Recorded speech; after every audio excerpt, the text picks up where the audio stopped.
Today on Marketing Miracles, episode number 5, my good buddy, Dr. Joe Vitale, is going to talk to us about karmic marketing.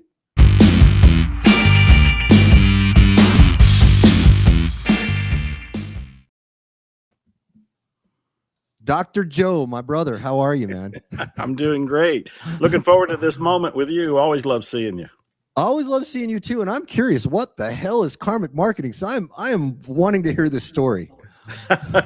Karmic marketing is a copywriter at work. That's what it is. I came up with a name that made you curious enough that you said, I know Joe, but I don't know karmic marketing. I better have him on my show. That's right. That's right. Here we are. It's Mission karmic accomplished. marketing.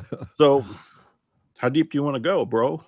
Let's go. Well, as deep as we can go in under 10 minutes. So we want to hear the story, the result that you got, and the steps that people can reproduce themselves to get that amazing result too. So however deep we can do and get all that. Free? That's right. You are. Sorry. All right. No, you're going to get karma. You're going to get repaid in karma. I was just going to say that actually doing it for free is part of karmic marketing. So I'm a little bit teasing the answer and also illustrating it at the same time.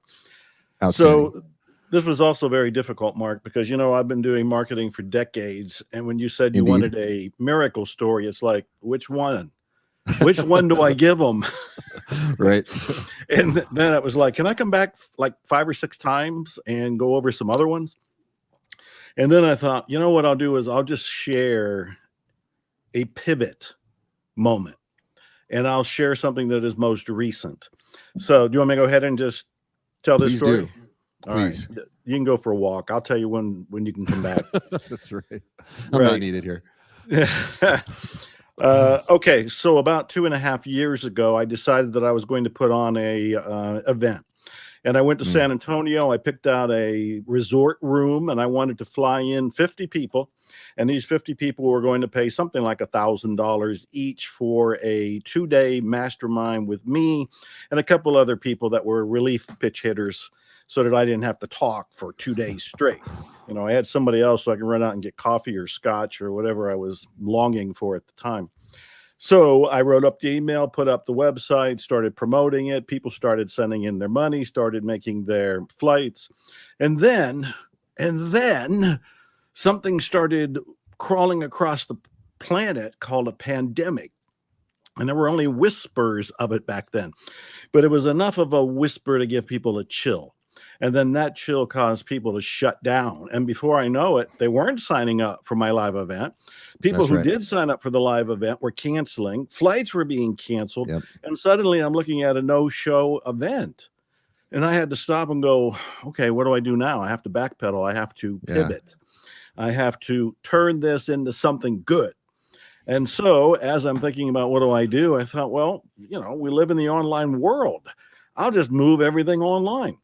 And instead of doing this as a live event in San Antonio at a resort, I said, we're going to do this online. I'll open it up. Instead of 50 people paying $1,000 each, now it'll just be online. And I think I said it would be unlimited because there wasn't any real limit. And I dropped the price to something like a couple $100. And I figured this is a win-win. I'm still getting some money out of this. People are still going to have the experience. I'll touch more lives. I'll reach more people, and I won't have to leave the house. How cool is that? Yeah. So I announced it. I changed the website, said, here's the backpedaling maneuver. And guess what? Nobody signed up. Zero. This is like impossible. How does nobody? I knew how to do marketing. This is the marketing miracle. I did something and nobody showed up. Yeah, that's right. It's the opposite of a successful class.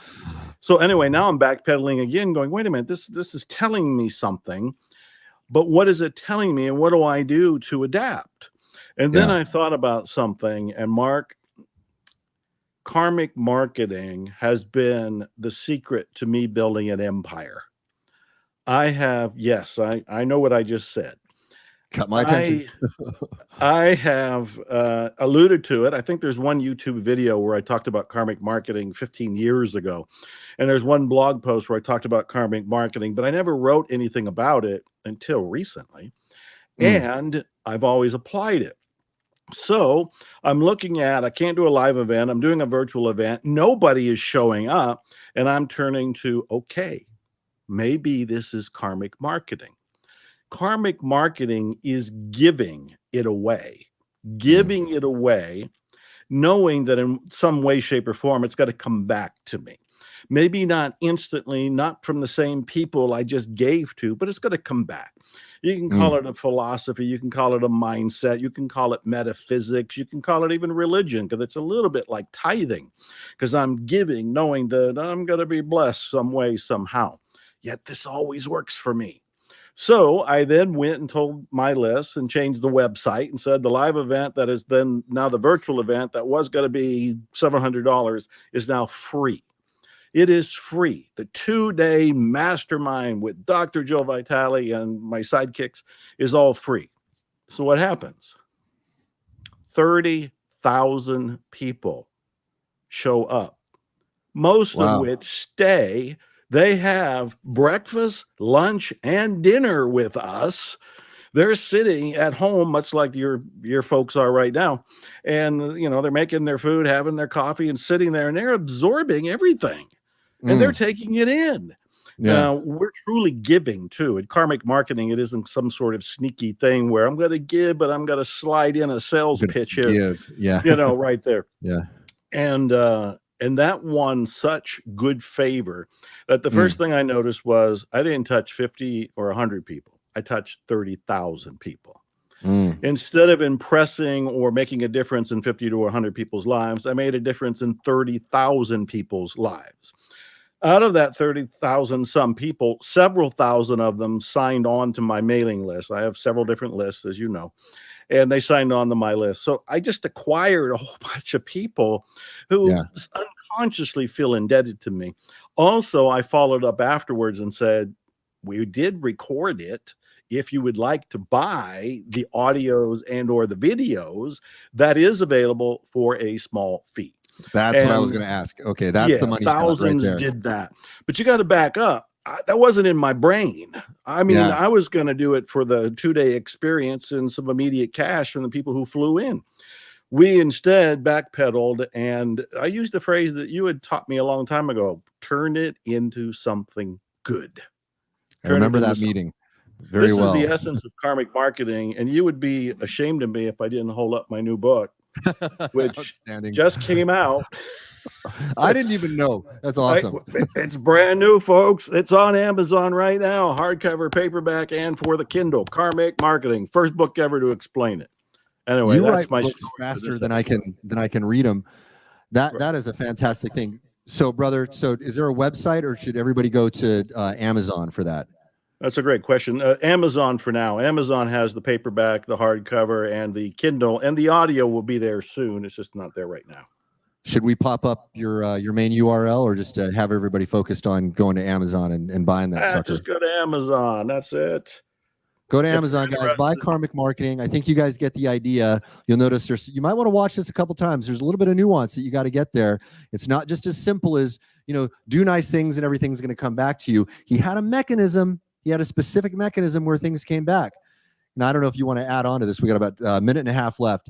So I wish we could go longer, but the essence is we want to get everything really quick and dirty in there. But so my experience has been that if you just put something out there and expect a return, it's not necessarily always going to come back. It's good to have a specific way for it to come back to you. Do you agree? Right.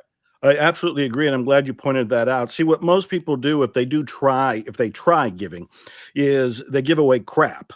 They don't give away anything that's truly worthwhile. So if I want to leave anybody that's watching with something to really chew on, is consider something that you're either selling or want to sell, and really bite on a pencil if you need to, and choose to not sell it.